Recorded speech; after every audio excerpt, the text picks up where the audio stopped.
Let me paint the picture for you. You're in a conversation, maybe it's a boardroom negotiation, a patient consultation, or a 2 a.m. argument with your significant other over who said what 3 Thursdays ago. Emotions are high. Recollections, on the other hand, spotty at best. And sometimes, somewhere deep in your brain, a voice says, if only I had a recording of that. Well, that moment is no longer hypothetical. Welcome to the era of ambient listening. This is Foresight Radio. I'm your host, Tom Kalopoulos, and today we're going to talk about a powerful and potentially unsettling AI capability that's quietly working its way into every corner of our lives. It's the AI that listens, and it listens all the time. So let's get into it. First, what exactly is ambient listening? In short, it's a system, AI-enabled, that passively listens in on your conversations and activities, or your interactions, without requiring explicit prompts or commands. So it's not like, hey Siri or Alexa, tell me a joke. This is continuous, contextual, and frictionless observation. Now, I've seen this used specifically in clinical settings where it's getting a lot of traction lately. It sounds a bit creepy though, right? Maybe, but let's look at the upside first. So let's go back to the clinical setting where I've seen this used most effectively to date. Let's say a doctor is with a patient. Instead of scribbling notes or furiously typing away into an EHR, which creates this very odd dynamic where the physician is paying more attention to the computer or the EHR than they are to the patient. Instead, let's imagine that the physician is able to make full eye contact with the patient, ask thoughtful questions, listen with real attention, do active listening where they're repeating what the patient is saying. In the background, an AI system like Freed, which is one of the ambient listening solutions used in healthcare, is recording, it's transcribing, and it's summarizing.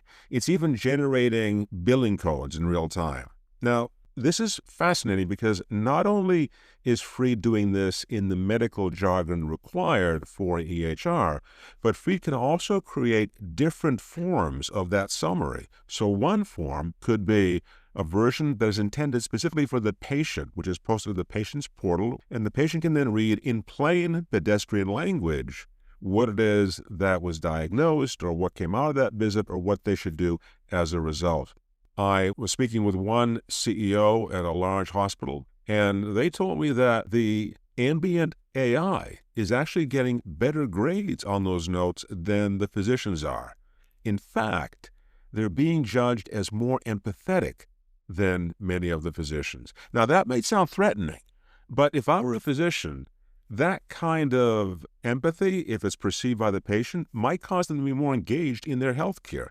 And it allows me to focus on what I do best, which is to diagnose and to treat illness. So the result here is a dramatically better patient experience and less burnout on the physician, as well as higher levels of accuracy in the documentation. Again, this is not science fiction. It is happening today. But let's not stop there. We're going to push the envelope as we usually do on Foresight Radio. What if you had an ambient AI assistant that lived on your phone or your personal AI device, whatever that might happen to be in the future?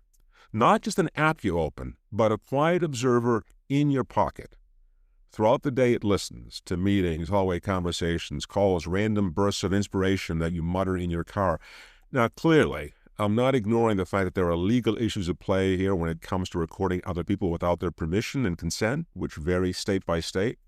But work with me here just a little bit, because at day's end, what you would have is a full recap, not just of who you met, but what decisions were made, follow-up tasks, key emotional tones that you need to factor into decisions. There's a product called Rewind, which I use on my desktop computer. It logs your entire digital activity, making it searchable over time. So you can go back to your desktop and what you were doing, who you were talking to, notes you were taking, web pages that you were surfing, and see that all, even Zoom calls, and see in real time what was going on and play it back almost the way you would play back a video of that same interaction. Look, we become obsessed with productivity hacks, right? But nothing could be more powerful than outsourcing the burden of memory, especially when memory, human memory, is so deeply flawed. The reality is we recast things. Memory is reconstructive. It's biased. It's incomplete. It's easily manipulated. And often we manipulate it ourselves to our benefit, to fit our own narrative of the past. We revise our stories to fit our beliefs, our fears, our need to be right. But with AI ambient listening, there's no story. There's just data, which brings me to a turning point here. Because here's where the promise of productivity collides head-on with the raw discomfort of truth. Imagine having a disagreement with your partner, and instead of debating what was said, you both just pull up the transcript. You said this. No, I said that. No, let's check the tape.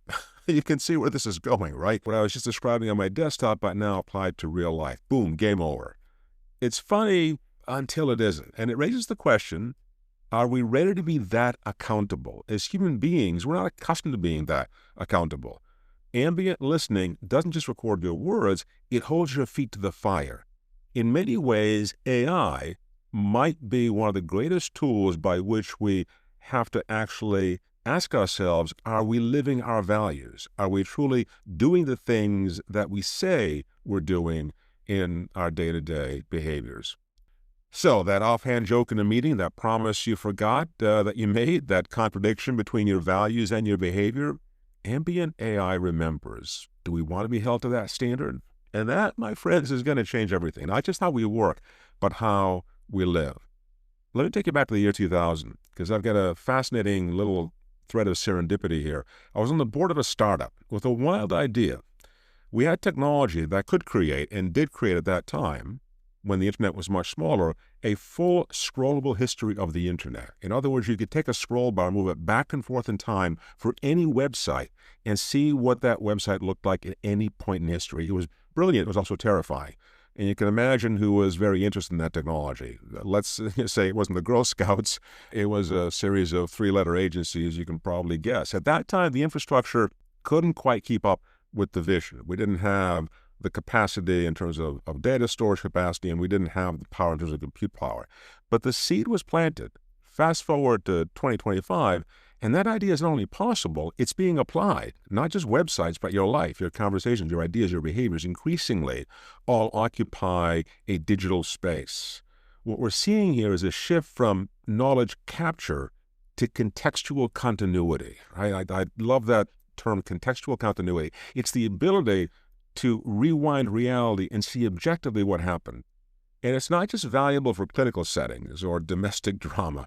Think about law, insurance, accounting, any profession where accuracy and impartiality and documentation and evidence are critical. Let's not kid ourselves here, right? There are risks in this, and I can hear them as I hear myself speak. Privacy is at the top of that list. If AI is always listening, then who owns the data? You, the vendor, your employer. Then there's the subtle erosion of a safe space. If we're all carrying around these ambient listening devices, the ability to speak off the record, to explore ideas imperfectly, to vent without consequence, to not be judged, all of that could be compromised, and that could stifle us in interesting ways. There's a difference, right, between being watched and being witnessed. One implies surveillance, the other implies a sort of responsibility. And I've said this many times, and I'll keep saying it because I see us going in this direction. AI is going to hold us to a much higher standard, and I'm curious and suspect as to whether or not we want to be held to that standard, whether or not there are philosophical implications of being held to that higher standard. Ambient AI is more witness than it is warden, but it will still raise tough questions about intent, consent, and trust. We're entering a world where "I didn't say that" is no longer necessarily going to be a viable defense, where your behavior can be matched to your values, where your contradictions are no longer private contradictions. Is that terrifying? Yeah, a bit, maybe. Is it necessary? That's where the jury is out. There's a wonderful book, by the way, which I read some time ago, by Arthur C. Clarke and Stephen Batchelor. I think it was the last book that Arthur C. Clarke authored or co-authored. It's called The Light of Other Days, and it delves into what we were just talking about. It describes how wormholes in quantum physics are used or can be used in this dystopian future to allow information to travel across time, forwards and backwards, so that you can have a first-person perspective on any situation, past or future. Imagine this wormhole being a mechanism by which you can effectively put a camera on a situation to see exactly what happened at that point in time in that place. The premise is that in this sort of a world, truth would be easy to discern, right?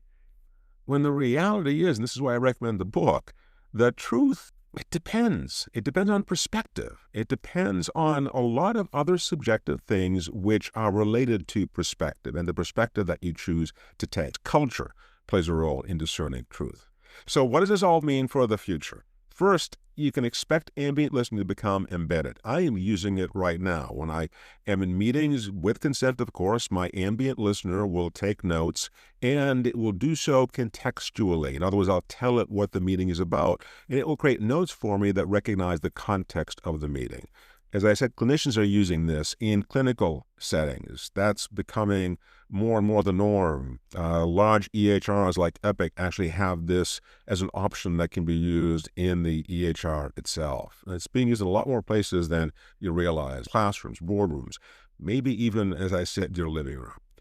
Look, we went down this road with cameras, right? We are surrounded now with cameras that do capture video of us. Audio is separate legally. It carries a different weight.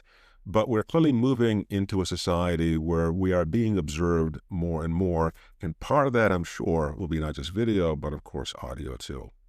Second, this will radically increase productivity. We talked about the downside here, but bear with me here. Meetings will become moments, not marathons, right? Conversations become assets, not liabilities. And memory now becomes searchable. And third, and this is where I'll land today, ambient listening will be one of the greatest drivers of personal and professional accountability, greater than anything we've ever seen. It will hold our feet, our values, our behaviors to the fire. It's going to make us better. It won't be an easy path. It'll be a circuitous path, but we'll become more thoughtful, more consistent, and maybe, just maybe, more honest with ourselves. Because when your words are no longer ephemeral, when they persist, you start choosing them more carefully. So next time you find yourself saying, I wish I could remember what was said, don't worry, soon you won't have to. Ambient AI will be listening. Thanks for listening. If you're enjoying Foresight Radio, be sure to subscribe and share it with friends and colleagues. The best way to navigate the future is to keep asking questions, embrace change, and seek out new perspectives. Until next time, I'm Tom Kalopoulos. As always, stay curious.